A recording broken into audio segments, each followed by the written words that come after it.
சோழவந்தான் தொகுதி வாடிப்பட்டியில் AIADMK booth committee நிர்வாகிகள் கூட்டம். 2026 வெற்றிக்கு ஆர்.பி. உதயகுமார் ஆலோசனை. மதுரை மாவட்டம் சோழவந்தான் தொகுதிக்குட்பட்ட வாடிப்பட்டி பேரூர் கழக அதிமுக சார்பில் 2026 சட்டமன்ற தேர்தலை எதிர்கொள்வது குறித்து 9 பேர் கொண்ட பூத் கமிட்டி நிர்வாகிகளுக்கான ஆலோசனை கூட்டம் நடைபெற்றது. இக்கூட்டத்திற்கு முன்னாள் அமைச்சரும் எதிர்க்கட்சி துணைத் தலைவர் ஆர்.பி. உதயகுமார் அவர்கள் தலைமை தாங்கினார். தேர்தலில் வெற்றி பெறுவதற்கான பல்வேறு முக்கிய ஆலோசனைகளை பூத் கமிட்டி நிர்வாகிகளுக்கு வழங்கினார். வாடிப்பட்டி பேரூர் கழக செயலாளர் அசோக்குமார் அவர்களின் சிறப்பான ஏற்பாட்டில் இந்த கூட்டம் நடைபெற்றது.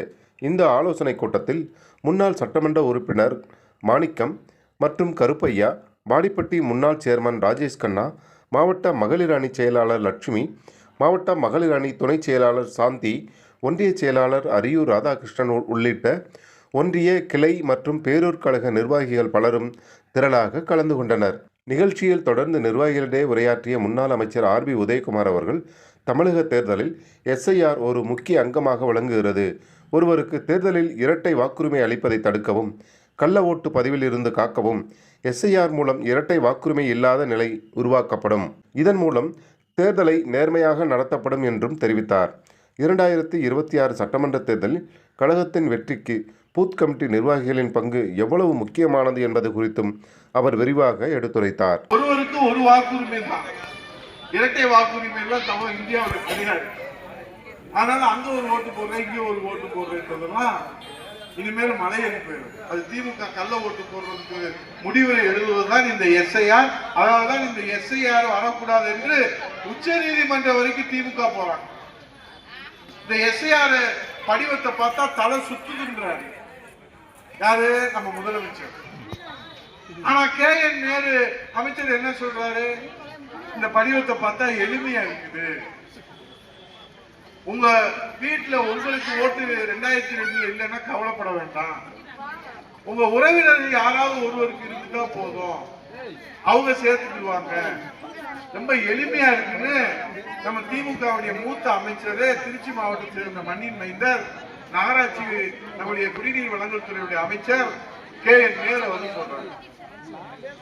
அதே மாதிரிதான் இங்க திமுகவுடைய தலைவர் ஸ்டாலின் இந்த எஸ்.ஐ.ஆர். குழப்பமா இருக்குன்றாங்க. ஆனா திமுக காரங்க உங்களுக்கு உதவ நாங்க ரெடி, நீங்க ரெடியான்னு ஒவ்வொரு தெருவா அலைஞ்சிட்டு இருக்காங்க. பொண்ணு பிடிக்கலன்றாங்க, ஆனா தாலியை கட்டுவோன்றாங்க. ஆனா குழப்பமா இருக்கிறாங்க. அதனாலதான் எங்கேயுமே இல்லாத அறிவிப்பா 1 லட்சம் பட்டா போடுறோம். 1 லட்சம் பட்டா நாம போடலாம், ஆனா பட்டா கொடுக்க முடியுமான்னு எனக்கு தெரியல. ஒரு ஆண்டுக்கே 1 லட்சம் பட்டா தான் கொடுக்கக்கூடிய ஒரு சூழ்நிலையில எப்படிலாம் மக்களை ஏமாத்துற? ஏற்கனவே 525 வாக்குறுதிகளை கொடுத்து ஏமாத்திட்டு போயிட்டாங்க. அதுக்கே இந்த மக்கள் உங்க மேல கடுமையான கோபமா இருக்கிறாங்க. நீட் தேர்வு ரத்து பண்ணல, ஒண்ணும் பண்ணல, எதுவும் பண்ணல. அவன் இப்ப வந்து என்ன சொல்றாங்க? எதிர்கட்சியா இருக்கிற போது தேர்தல் அறிவிப்பா வாக்குறுதி கொடுத்தாங்க. இப்ப அரசு அறிவிப்பா வாக்குறுதி கொடுக்கிறாங்க.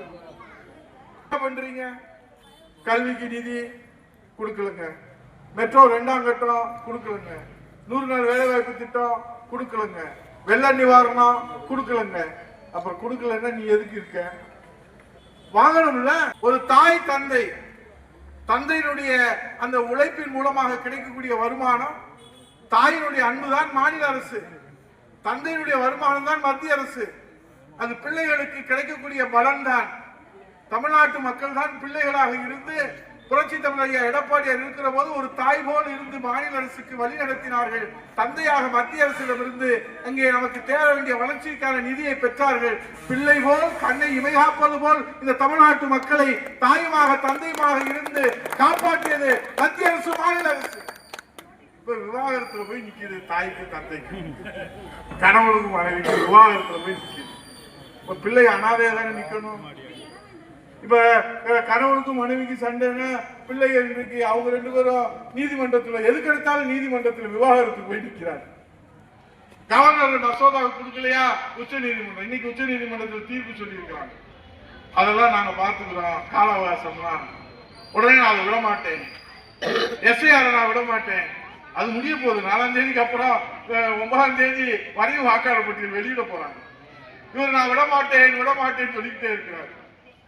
ஆகவே இது எதற்கு சொல்லுகிறேன் என்றால், ஒரு தாயும் தந்தையுமாக இருந்து தமிழ்நாட்டு மக்களை பிள்ளை போல் காப்பாற்ற வேண்டியவர்கள் விவாகரத்து கோரி நீதிமன்றத்தில் நின்றால் எப்படி பிள்ளைகள் அனாதையாக தெருவில் நிற்பார்களோ, அதே போல இந்த தமிழ்நாட்டு மக்கள் இன்றைக்கு வீதியை நிற்க வைத்துவிட்டு உங்களுடைய ஈகோவில இன்றைக்கு நீங்கள் மத்திய அரசின் மீது பழி போடுவதில், அரசியல் ஆதாயம் தேடுவதில், இன்றைக்கு மத்திய அரசின் மீது அபாண்டமாக பழி சொல்லி வாக்குகளை சேகரிக்க அந்த வித்தைகளை தான் நீங்கள் உலக சாதனை படைத்திருக்கிறீர்களே தவிர மக்களுக்கான வளர்ச்சி திட்டங்களை பெறுவதிலே நீங்கள் அக்கறை செலுத்தவில்லை. அதிலே நீங்கள் பொய் சொல்வதிலே, மக்களை ஏமாற்றுவதிலே, சர்வாதிகாரத்திலே, இன்றைக்கு மன்னராட்சியிலே, வாரிசு அரசியலிலே, குடும்ப அரசியலிலே இந்த அரசு, திமுக அரசு, ஸ்டாலின் அரசு உலக சாதனை படைத்திருக்கிறது. மிக விரைவிலே புரட்சி தமிழர் ஐயா எடப்பாடியாருடைய தலைமையிலே மக்களாட்சி மலரும், இரட்டையிலுடைய ஆட்சி மலரும், சோழவந்தானிலே இரட்டையிலே மலரும். அப்போது இங்கே எல்லாம் நல்லபடியா நடக்கும்.